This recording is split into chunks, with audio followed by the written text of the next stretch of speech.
젠슨항을 앞세워서 아니면은 스페이스X의 일론 머스크를 앞세워서 나스닥의 상승을 어느 정도 주도를 했다고 볼 수 있는 거죠.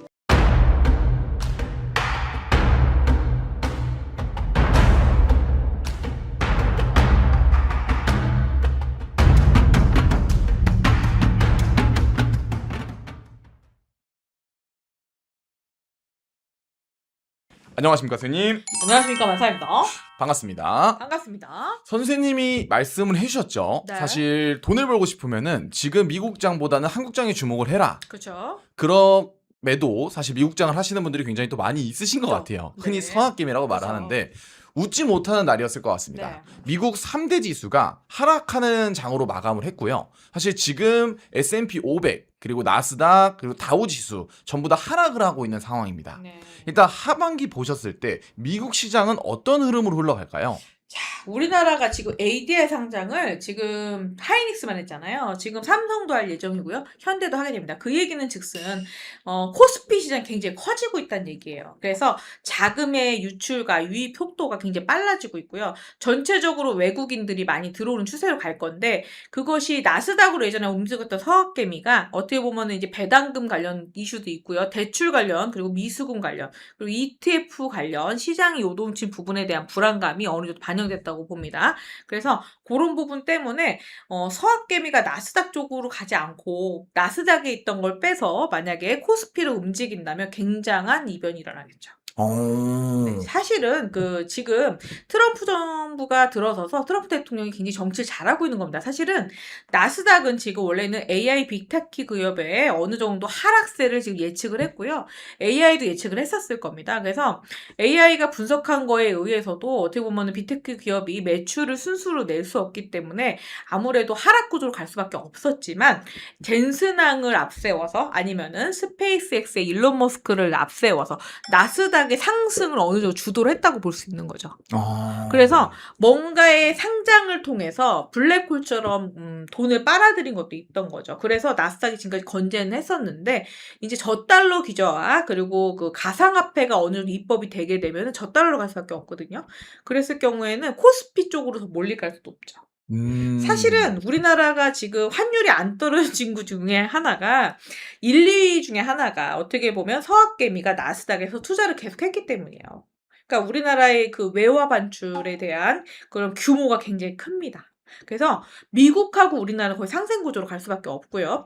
지금 미국 빅테크 기업의 그 몰락을 막기 위한 그런 시도를 하는 것이 삼성, 하이닉스, 현대, LG입니다. 어떻게 보면 미국 빅테크 기업의 주가 방어를 해주는 게 주가 방어를 해주는 것도 있고요. 그 매출에 대한 어느 정도 설득력 있는 그런 기반을 갖다가 닦아주고 있는 것이 우리나라 AI 데이터 센터에 대한 전략적 프로젝트죠.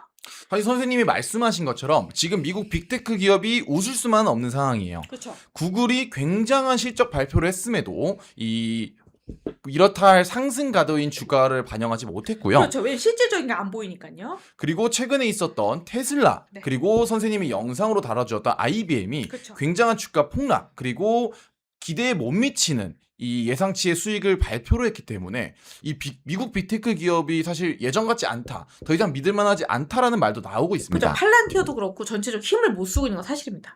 앞으로 그럼 하반기로 놓고 봤을 때 마찬가지로 계속 힘을 못 쓰는 구조로 가게 될까요? 그렇죠. 아무래도 공화당 선거 끝날 때까지는 위험할 수 있습니다. 100% 안전하게 상승 가도로 간다고 할 수 없고요. 원래는 폭락해야 되는데 올라갔다 내려갔다 평균 유지만 했지 상승 가도는 아니었습니다. 사실은. 네, 평균 통계를 내보시면 그럴 겁니다. 그래서 구글도 원래는 상승을 해야 정상이잖아요. 원래 실적 발표가 호재가 나오면 주가가 상승했던 게 맞지만 빅테크 기업, 그러니까 실체가 없는 AI 빅테크가 순식간에 기술주의 폭락으로 인해서 그 주가가 굉장히 폭락할 가능성이 높다는 예측이 여기저기서 전 세계에 나온 상태입니다.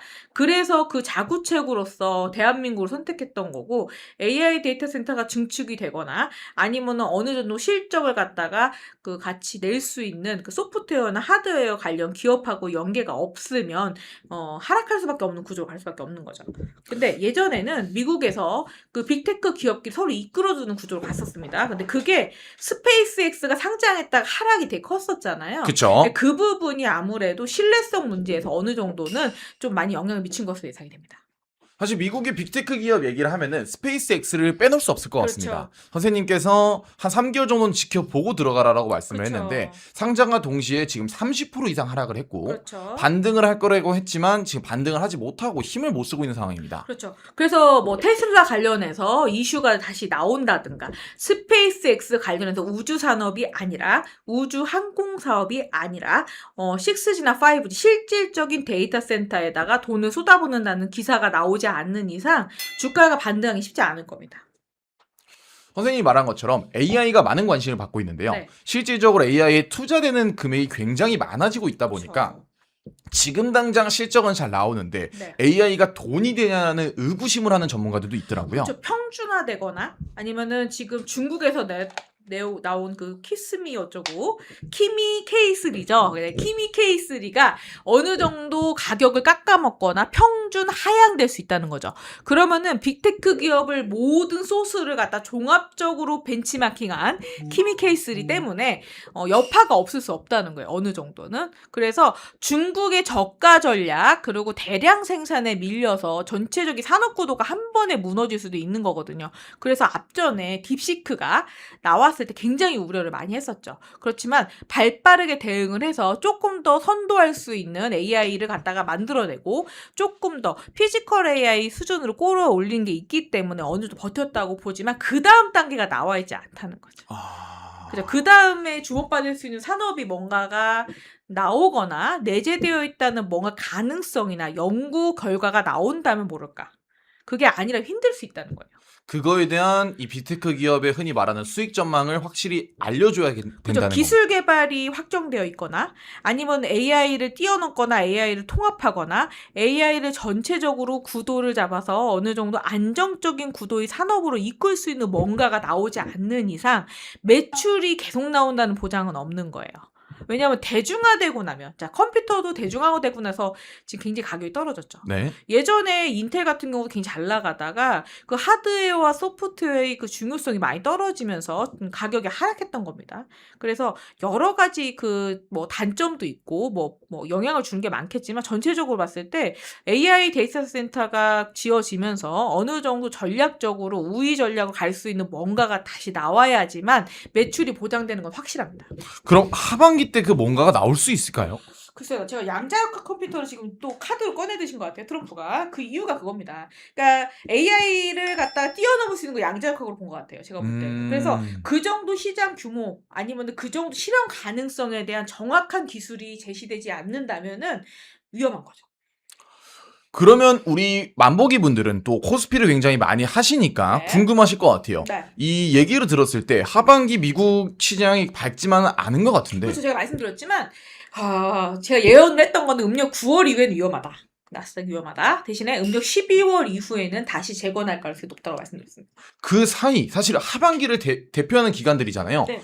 코스피에 대한 좀 어떤 영향이 대신에 코스피가 상승을 하겠죠. 제가 그래서 그런 얘기 한 적이 있습니다. 트럼프 일가가 지금 가상화폐법, 그러니까 클레이법, 입법을 앞두고 지금 어떻게 보면 총각을 다투는 이유가 그 트럼프 일과 관련한 재투자, 그러니까 코인에 대한 가상화폐에 대한 투자를 막는 입법이 어느 정도 아웃라인 나오고 나면 통과하겠다. 이런 기사가 나왔을 거예요. 그 얘기는 뭐냐면 트럼프 일가 그리고 트럼프 집권 이내에는 코스피 상승을 통해서 어떻게 보면 트럼프 일가에 약간의 자금적인 부분이 숨통을 트일 수 있다는 거죠. 그래서 제가 우회적으로 말씀드렸지만 대한민국을 통해서 돈 세탁을 할 것이다 라고 말씀드렸습니다. 그래서 선생님이 대한민국이 네. 홍콩이 될 수 있다라고까지 그렇죠. 말씀을 말씀드렸습니다. 해주셨습니다. 네. 이렇게 해서 미국의 하반기 시장 전망을 한번 3대 지수를 통해서 알아봤고요. 네. 추가로 또 궁금하신 점이 있다라고 하면 댓글 네. 남겨주시면 감사하겠습니다. 네. 오늘도 쌤이 영감하고 좋은 정보 감사합니다.